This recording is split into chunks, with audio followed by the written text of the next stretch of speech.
All right, day number one with the old B-stock car, Todd Loring's B-stock cart. Todd, hope you're looking in over at Mom. Hey, Mom, how you doing? Good to see you. He's over there doing, working off his laptop, working from home, hanging out with his mom. We've got the new inner pads are on. We made the new bushings, or what we did is we replaced these. These usually have a spring over top of them. I take all the springs off and vent the master cylinder so they work just like your car. As the pads wear down, I mean, the air gap will always stay the same until they're worn out. And then you push the pistons back in, you put new pads on, just like you do with your car. I get it with the low horsepower, four-stroke stuff, and you know, with the springs pulling the pads away from the rotors. But listen, this is just the inside. That little bit, whatever that is, that's not going to, listen, same thing I told Todd. If that there is the difference between first place and second place, then you need to grow some stones. You need to go back to driving school. You need to do something else, because that is not going to stop you from winning races. I'll tell you that right now. We got Pierre's awesome brake pads on. Todd's really going to like these brakes when he gets down, well, over at Grattan for sure, but it's been 15 years, I think he said, since he's run at Grattan.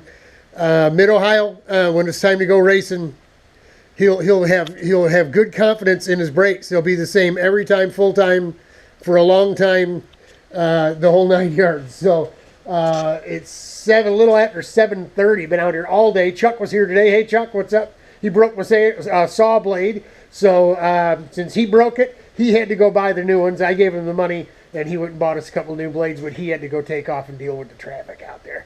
Well, Big Daddy stayed and did his thing. So I turned down four bushings. Maybe I'll show you those tomorrow or something real quick.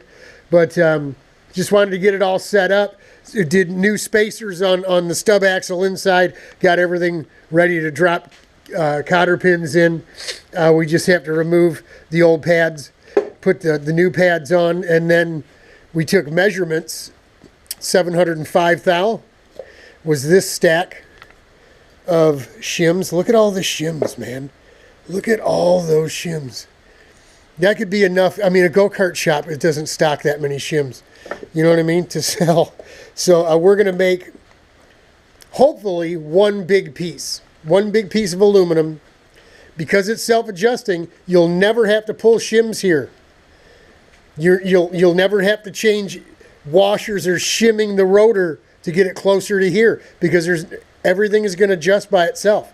So what you do is you set it up for brand new pads, set it and forget it. You'll never have to change those again. Every time you put pads on, it'll be the same thing. Push the pistons in, new pads on, bing, bang, boom, you're right back in business. When you get the new pads, obviously you got to rough up the rotors. We did that with gradually. We started with a quick hit with a 36 because they were in pretty bad shape. A 36 grit, and then we went to 80. The 80 looks good, and it'll help these pads bed in real good. It's a medium compound. I've run the soft red, medium blue, and harder gold. All three different compounds with the Kelgates on the hot rod, and the reds. You folks that got the piston anvil brakes like this, but the little ones, the little Paul Martin brakes, you put Pierre's red pads in those on 100cc, even 100cc open, you will have brakes, I mean, as powerful as Kelgates. I'm not kidding. Did it on my old Emic with the RS 125 on it, night and day different. I thought I was going to have to put new brakes on it. After trying Pierre's pads, fixed everything. Thanks, Pierre, for getting that stuff to us real quick. Like I said, we'll finish this up tomorrow. I have dentist tomorrow to yank a tooth. It's killing me. I've got like an open nerve or something. I mean, it just lights me up in the middle. Boom! Wide awake right in the middle of the night, man. Drives me nuts. So we'll get the rest of this stuff on.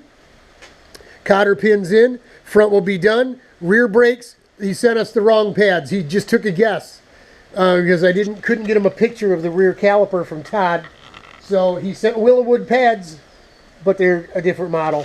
But no big deal. The Willowwood, Todd's completely happy with that rear caliper. I'd like to see them on the blue compound all the way around. So you set the bias. You get the bias where the car feels good, and you set it and forget it. You never touch it again, man.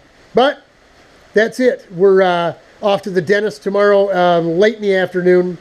So we'll be out here finishing this stuff up, then get inside, get ourselves cleaned up, get off to the dentist, get this tooth yanked, and then it's back here to lay out this pattern on some minimum, probably 3/4 inch. We'll go 750, and then just cut it and sand it down, sand it until it fits, a little bit at a time. But that's it. And then when we're done with that, we'll get the front wheels back on, tighten everything down, and then we're going to string the chassis. Remember in the old videos where I over in Roseville, stringing the chassis?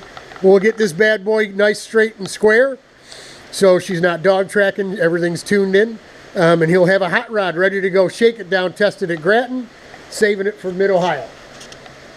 Hope you're having a good time with Mom, Todd. Hang in there, y'all. It'll get better. We're praying for you.